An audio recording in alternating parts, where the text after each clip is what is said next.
صافی صاحب اب یہ ایک دو رائے ہمارے سامنے آ گئی. ظاہر پرفارمنس دونوں کی، حکومت کی بھی اپوزیشن کی پرفارمنس دونوں کی سامنے آ گئی. اب آپ کو کیا لگتا ہے کہ اس وقت جو معاشی اعتبار سے پاکستان دلدل میں پھنس چکا ہے کہ آپ اسٹیٹ بینک سے بھی پیسے نہیں لے سکتے ہیں اس وقت، اپنے اسٹیٹ بینک سے، تو یہ آپ کو یہ کسی پولیٹیکل چینج کی طرف جا سکتی ہیں چیزیں یا نہیں؟ بس ٹھیک ہے، سب انتظار کر رہے ہیں کہ نظام خود بخود گر جائے. آسما، ایک تو آپ نے مجھے اتنی بڑی آزمائش میں ڈال دی ہے جتنا اس وقت بڑی آزمائش میں پاکستانی عوام گرے ہوئے ہیں. اب معیشت پہ اگر ڈاکٹر فاروق سلیم صاحب بات کرے اور سیاست پہ افتخار احمد صاحب بات کرے تو پھر اس کے بعد مجھ جیسے طالب علم کے لیے کیا چیز رہ جاتی ہے.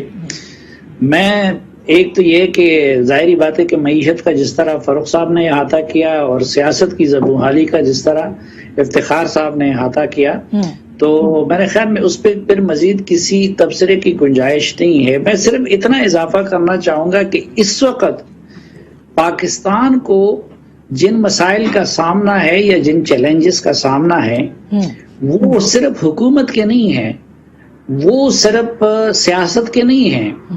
ہم میڈیا میں دن رات حکومت اور سیاست ڈسکس کر رہے ہیں.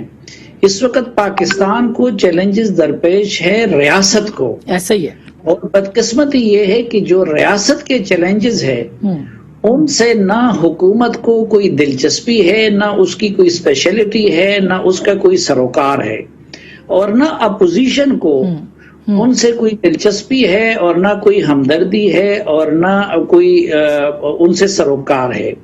جن حکومت دلوائی گئی ہے ان کو حکومت کرنی نہیں آتی، جن کے اپوزیشن میں دھکیلا گیا ہے ان کی کوئی ادا اپوزیشن والی نہیں ہے. پیپلز پارٹی کی کون سی ادا اپوزیشن کی ہے؟ مسلم لیگ نون کی کون سی ادا اپوزیشن کی ہے؟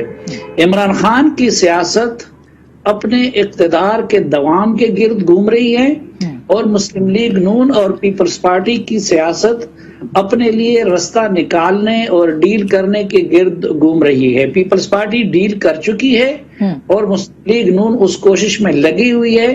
اس وقت بدبختی یہ ہے کہ اس ریاست کا اور اس ریاست کے عوام کا والی وارث کوئی نہیں ہے. اچھا آپ نے یہ امپورٹنٹ بات کی کہ پیپلز پارٹی ڈیل کر چکی ہے اور پی ایم ایل این اس رستے پہ ہے. کیا آپ کو لگتا ہے کہ 5 سال تک اس حکومت کو برقرار رکھنا پی ایم ایل این کی ڈیل میں بھی شامل ہو سکتا ہے؟ کیونکہ پی ایم ایل این بڑی سیاسی جماعت ہے، بڑی اپوزیشن جماعت ہے، ان کا اس طرح کا رد عمل جو ہے وہ کیا شو کرتا ہے؟ نہیں آسما، یہ باتیں ارریلیونٹ ہو جاتی ہیں نا. ہم کیوں اس میں وہ کریں کہ بھائی اگر تابعداری اور ڈیل کے ذریعے آپ آتے ہیں میں. اچھا یہ میں خیال ہے آپ کے اسکائپ میں کچھ مسئلہ ہو گیا. سلیم صاحب جی صافی صاحب. ہیلو جی آواز آ رہی ہے؟ اب آ رہی ہے آواز. جی ہمارا مسئلہ تو ریاست اور ریاست سے بھی بڑھ کے اس ریاست کے رہنے والے عوام ہے، کیونکہ ان عوام سے ہی ریاست بنتی.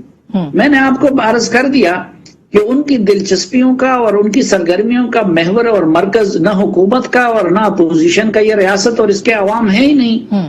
تو وہ آتا ہے، یہ 5 سال رہتا ہے، وہ 10 سال رہتا ہے، وہ اس سے کیا فرق پڑتا ہے؟ اور جو آپ نے بات کی کہ پیپلز پارٹی کی، پیپلز پارٹی نے اگر ڈیل نہیں کی ہے تو پھر وہ جو اپنے بنائے ہوئے پی ڈی ایم سے کیوں؟ اچھا اس کے اوپر میں افتخار صاحب سے پوچھ لوں. ٹھیک بات ہے لیکن اس پارلیمنٹ کو جعلی کو ٹھیک بات ہے لیکن اس کے اوپر تو استعفے پی ایم ایل این بھی نہیں دے رہی ہے نا. وہ بھی کہہ رہے ہیں کہ 4 مہینے کے بعد کیا ہوگا. افتخار صاحب کوئکلی آپ کمنٹ کرنا چاہتے ہیں کیونکہ صافی صاحب کی اس لیے نہیں دے رہی ہے کہ ڈیل کے انتظار میں بیٹھی ہے.